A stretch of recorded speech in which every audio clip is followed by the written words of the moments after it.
Kumusta, Miming? Ay, nagsalubong si Miming, oh. Parito muna ko asawa na nagabol yung mga pamangkin ng asawa ko. Makakuha namin yung yung sa kurente daw.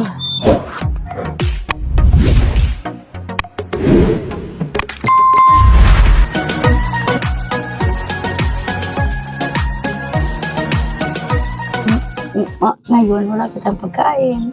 Wala kitang pangbiling gas. Tingnan mo lang, tinabaldi naman wala yan.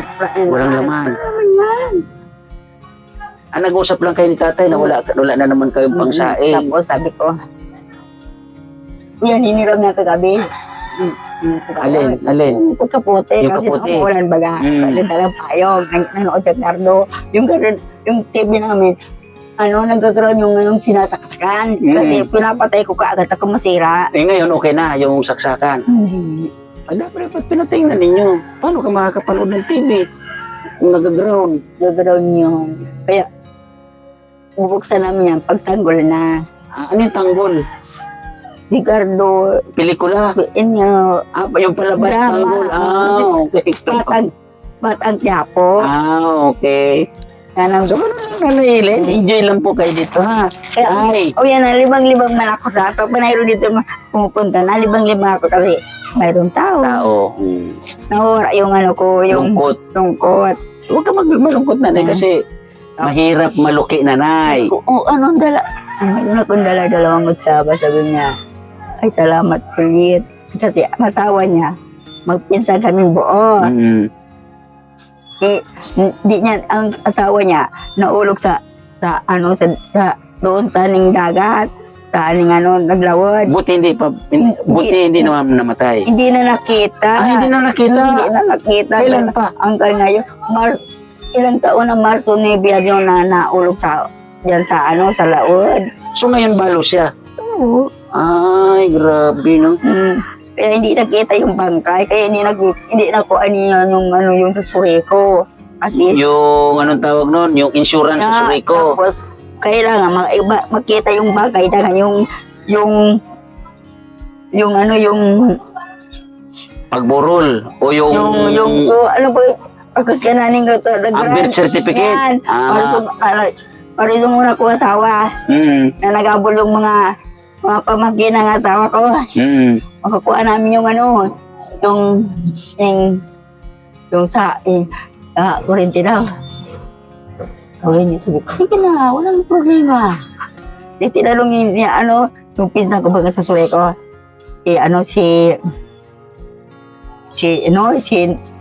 Ako ni Nanabasyon na, basta yung pinsan niyo sa Sureko. akala ko na manailin. Ang asawa mo, si Tatang, hindi. Sabi ko, namatay yun. Ako married niya. Ako kasal niya, kasal ako. Kasal kami. Ang anak namin, 7 babae, sabi ko. Dahil na maliit pang mga anak mo, magkaputa ka patalim, sabi ko. Para mabuhay sila. Dahil dito kay tatay. Siya nagpaaral na. Kaya naman siya nakakalimutan. Umuwi pa dito sa pagtaga. Nung tumboy, siya nagkasikaso. Umuwi yung dalawang yung anak ko. Sabi ko, nataga, yung tito mo, yung tito mo yung tigtaga. Uwi kami dyan. Ang tinaga, yung tito niya, ang tumaga, yung tito niya din. Sabi ko, ano na siya tatanga mamay? Hindi ako natatakot ako sa uwi kami mamay dyan. Kami ang tulong dito sa barangay. Nakauwi sila dito. Mga dalawang simana siguro. 2 linggo rin dito. Inabot ng bagyo. Doon kami sa Kabuki. Gano'n. So, umuwi pala yung anak. Ilang anak mo umuwi dito? Dalawa. Dati mga didi. Oo, yung ano pangalan nun? Yung medyo black, ano ba yun? Nag-asawa na. Yung medyo maitim. Nag-asawa na. Nakatupang na nakakita ng mapapangasawa uli. Matanda. Matandang binata. Pastor. Basta, mabait yun kasi pastor. Tapos, sabi na lang niya, yung nag-declaim sa Sureko. Nagpunta na doon sa Sureko. dinimanda ko. Dinimanda ka. Bakit? Kasi sila daw namatay yung asawa ko doon sa kanila. Sabi ko, bakit? Yung sa senior, binibigyan ba lang yung anak ko niya dito? Nagdito yun? Binibigyan ba lang niya? Kahit mayroon silang pera, hindi binibigyan ka magina. Nung nabubuhay pa. Nabubuhay pa. Puro lang yan, tagay-tagay. Grabe, no? Mayroon yung mga ano sila, mga professional sila. Kaya, Ay, ganon. sabi ko, sige, sabi ko, di. Ma'am, maliit, sabi ko. Inoy, magkukuha nila yung ano yung sa school ko. Hindi, anya. Ikaw makakukuha sa nila, Manilin. Kasi pamilya kay Ikaw yung kasal. Di, pumunta kami doon. Doon ano yung pamangkin na ano. Pumunta ka dito na Manilin. Anong problema mo? Ako mag-claim. Kung hindi ako mag-claim, ang mga anak ko, kasi kasal ako. Kahit hindi ako mag-claim, sa mga anak ko na, mga anak yan ni Tatay Katmo. Sabi ko, ako. Yung ano, yung sa susuri ko, ipa-LBLC mo na ko ni Ilse. Ako mag-claim. Hindi nakuha naman. Sa madaling salita, nakuha mo yung pera. 22,000. 22,000. Binigay ko man sa nagkuha kami ng Abogado. auto. Sasakyan. Punta doon. Dos minaningi sa amin. Tapos, di pa na sa natin, nag-Jollibee. COVID pa sa to. Kung nakapanahon ng COVID. Nag-Jollibee kami, di kami pinapasok. Jollibee. Tapos doon kami kumain sa sa jeep. Sabi ko, kamalas, makakita sana ako ng Jollibee. Tapos, yung sabi na, sige, taboy sa akin yung mga bata. Mga anak ko, may nakuha mo na yung pera? Sabi ko, hintay muna kasi nandito pa ako susugon. Sabi ko, padala ko yung kalahati sa inyo, yung kaunti sa akin. Kasi, yung ikaw ko yun ang pinagamit ko sa suri ko. Yung nasuri ko na, binili ko ng wire. Ibig sabihin, sinanla mo yung ikaw mo. Pinabili ko ikaw ko kasi. Ibininta mo na. Ikaw para lang panggastos dun sa Dengan sing-sing. Okay. Tapos sabi ko sa Amerika na kapatid sa asawa ko, nagtawa. Nagbitsyo ko doon sa barangay. Nagpakita man ako lang, ako nagagalit. Kamusta Goy? Ano kaya kung pag-upatan ng oras? Pag ano nanay? Pag yung apat na yung pang-apat sa amin. Yung tatlo sa kanila. Hahatiin sa apat. Yan. Yung pera. Yung pera. Kasi wala man, mali man siguro Goy. Sinabihan mo parang mali. Sabi ko, ako lang ka lang mag-desisyon, sabi ko, Goy. Wala kang karapatan mag-ganun sa akin. Kasi kasal ako, married ako. Magpakasal man kayo para mayroon kang mana. Pwede nga ako mag-abol din ako sa lupa namin, di ba? Kasi kasal ka. Kasi hindi ako mag-abol sa mga anak ko. Malaki na namin dyan, lupa. Sila nakatira. Ibig sabihin, kung tutusin nanay, may mga habol itong mga anak mo sa ari-arian nung dati mong asawa na katay nila. Kasi nga kasal kayo. Kasal kami. O bakit hindi gawin nila? Ayaw ng gulo. Ayaw lang ng gulo. Okay. So, iano na lang sa Panginoon yan. Ayaw niya. Nakita mo yung malaki dyan na bahay? Saan? Doon. Unibagay ng Hindi dito lang sa Tupas? Uning ditong linya dito.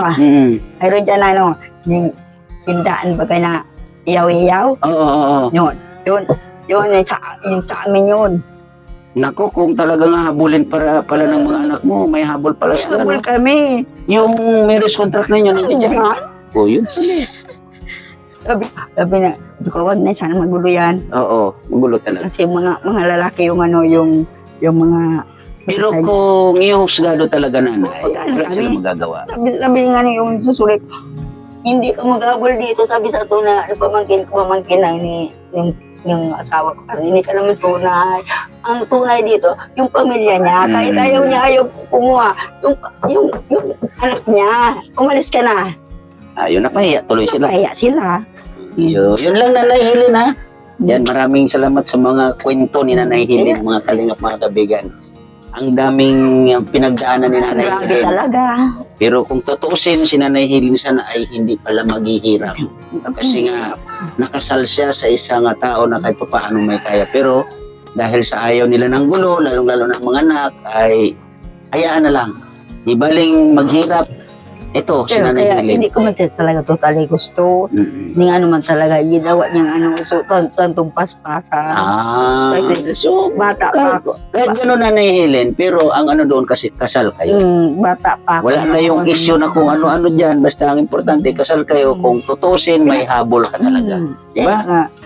So, yun lang Nanay Helen ha. Pagpasisahan mo na itong aking naregalo sa inyo. Nakuha na nga niya sa amin.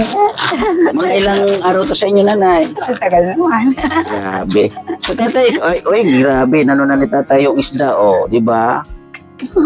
Sarap nito iprito or di kaya paksiw. Ang paggutot sa Arabisyan, no? Grabe, kawawa naman si tatay, ano? Wala siyang kamot. So, yan yun, Nanay. Dasal tayo, Nanay. Kabili pa lang kami kita. Amok sisilin. O, yung amok susili, Nanay, sana. Sa 5 piso, dalawa 10 pesos. So, titingnan natin, Nanay, kung may time ako na, punta tayo ng ospital. Paalis ko yan na. Doon ba tinahiyan? Doon sa iligas na susugot. Tapos nilipat ulit dito. Kasi wala sa inyo magbabantay. Kami nagbabantay ng... Kaya nga, ibig sabihin, yung niya sa sugat niya, yung naiiwan na tahi, dito na yan tatanggalin sa dyan, hospital natin sa Donsol. Sige, pag may time ako, Nanay Helen, punta ako dito, tapos i-service ko na lang kayo papunta doon, ha? Basta, pero hindi ako mga ako muna, ha? Pag uli, ito pa din mo kami isakay. Ay, hindi, maglakad ka na lang. Takot ako. Hindi, pag Nanay, pag may time ako, lalo pag okay ang panahon, ha? Pupunta tayo ng ospital, ha? So, yun lang, Nanay Helen, ha? Siguro ko ikatakot na kami. Bakit takot ka na? Iwanan ko kayo doon. Huwag ka matakot. Wala ka dito sa illegal. So, yun lang, Nanay Helen, ha? Pasensya na muna. Pasensya na uli, ha? Hindi makaalis-alis dito kasi Panay ulan. Yan. pupunta man kami doon sa hospital. Patakad patas pa kayo. Bakit pa naman yung ospital? Pagkababa, bigyan ito lang. Gulong-gulong na lang kayo. Matatakot yung ganito ba? Huwag mong patulak yung asawa mo. Hindi, pag may servisyo kayo doon, ha? Kaya naiyaman ako doon sa ganito. Sige, Nanay. Maawa ka naman sa asawa mo sa pinag-ganito. So, ganun lang, Nanay Helen, ha? Masaya pa rin si Nanay Helen, mga kalingap. Taga-biscuit. Yan, may bigas ka na, may ulam ka pa. Yung ulam ninyo na yan, Nanay, Mapait mo sa yung kape. kulang sa asukal yan or maraming kape. Mapait na si tatay magmahal, Nanay Helen. Mahal na mahal ko yan. So, yan po mga kalingap, mga kababayan, sumitsok po sa aking premiere, Thank you po na marami sa inyong lahat. At ayun nga, Ma'am Bertos Woman, thank you po na marami. At ayun nga, una natin napasaya si Nanay Helen na ang dami niyang naikwento, no? New Year. May pang New Year na siya kasi sakop pa nga ng New Year ngayon, no? Taking ba ang mga size? Ayun, 3 Kings po, So, yun po, no? Ulitin ko sa mga nagiging katuwang natin, kaagapay sa paglingap dito sa Donsol. Thank you po na marami.